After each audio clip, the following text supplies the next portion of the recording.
So let's touch on two of those areas, and one being nutrition. And what would you recommend as a nutritional base for women dealing with hormone problems? Is there a pattern or a singular type of diet or nutritional plan you advocate for? Not one that covers the spectrum, although I would say that if I was to favor a particular way to eat, I'm a big fan of women getting enough protein. I really think women don't get enough protein. Primarily, it doesn't matter if you're vegan or vegetarian or carnivore. Probably a good 1 gram of protein per pound of body weight. I have a really good friend. You might know who she is, Gabrielle Lyons. She's an MD. Talks a lot about protein synthesis and women's health, and she's a good friend of mine, and I rely on her a lot for that. Good fats, obviously. Your avocados and I'm kind of like dairy sparingly, use dairy sparingly, using gluten, and really reducing the carbohydrates, not fruits and vegetables, but the processed carbohydrates. And that, I think, overall as a structure is probably one of the better ways to eat. But for some women, like with estrogen dominance, which is one of the archetypes, the queen, they have tendencies to be overweight because estrogen dominance makes you a little insulin resistant.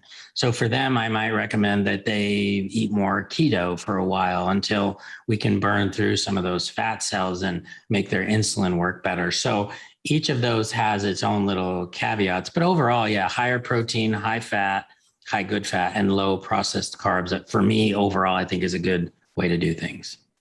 What about intermittent fasting or fasting in general with women? Because that's, really popular right now. You touched on keto, which is all the rage, I would say, especially if you jump on social media, you see some of this, going on. Keto is very big right now. And I know there's a big difference. What we've even recommended here at the clinic and our practitioners between men and women and diet, there has to be somewhat of a difference because there's difference between the two. But in general, do you recommend fasting or intermittent fasting to your patients?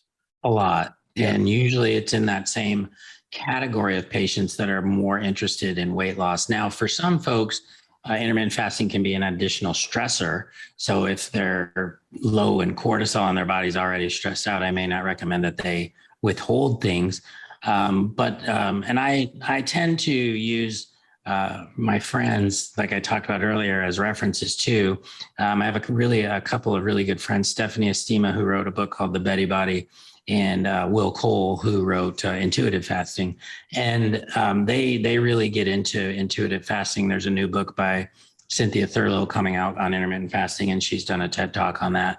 But I'm a fan of intuitive and intermittent fasting. I prefer the 16-8 method. Don't eat after 8 p.m., eat again at noon.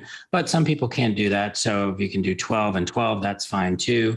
Most women that I see, if they combine intermittent fasting with keto, and I'm not like a keto person that's like, you need to do a continuous glucose monitor and make sure, you're ketotic. But even just cutting your carbs, starting with maybe less than 100 grams a day, because a lot of people, they're eating 300, 400 grams of carbs a day, cutting down to maybe 100 grams. And then if you can cut it down to even 50, even better. But I think people get associated with keto and they feel like they have to go like strict carnivore, or they have to eat a certain way. And you can get lots of carbs, good carbs, Brussels sprouts. I mean, there's carbs, and they can make you feel satiated. And you know what? If you want ice cream every once in a while, have it. I mean, I don't think restriction is helpful, but I think just changing the way you look at the labels and the way that you eat is probably more important. Yeah, you mentioned Dr. Will Cole, who has another book, Ketotarian, also that shows you don't have to rely on just heavy meats all the time, which may, for some people, be a lot for the gallbladder and then kind of liver to process, right? So now another point that's part of the shines is supplements.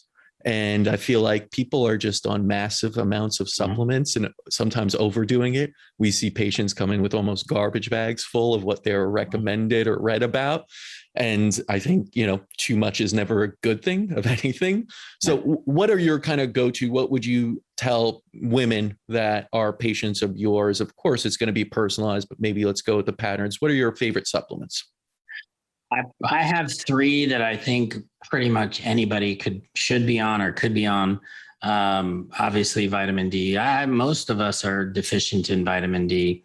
So that's a big one. Magnesium is for me a favorite. Helps with sleep, helps with stress, helps blood pressure, a lot of things. Another one that I'm a big fan of, if you don't eat enough good fats, not saturated, but your good fats would be fish oil or flaxseed oil. And then sometimes I'll even recommend, for a lot of hormone imbalances, I'm a huge fan of maca. One of the things about maca that's interesting is a lot of women use it because they've heard of it or whatever, but they're using a bulk powder.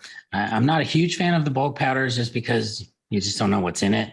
And about 5 to 8 years ago, a big Chinese corporation came in and bought as much maca as they could find in Peru. And then they pulverized it and they mixed it with a bunch of stuff to make it, more dilute. And so you might not even have very much maca in your product. So a company came in after the Chinese did that, and they bought the land so that can't happen anymore. And they have a product called Feminescence. It's a company called Symphony.